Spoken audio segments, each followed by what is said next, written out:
Up my triple adjustable Penske racing shock for the Concourse 14, so it's going in there at some point, hopefully maybe just now.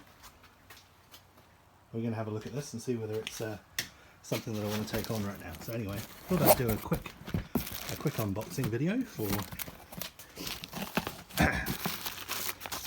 this.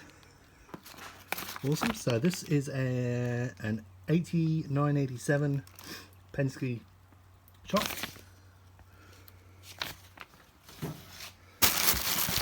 That looks like it has turned up. Oh, hey, look at that. That's pretty.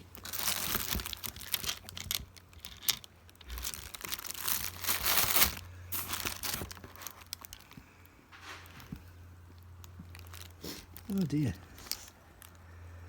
Had a little bit of scratchies on in the shipment on there. That's a shame.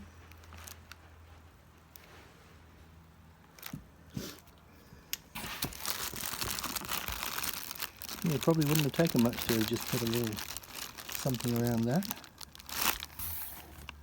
Bugger. Oh well. Onwards.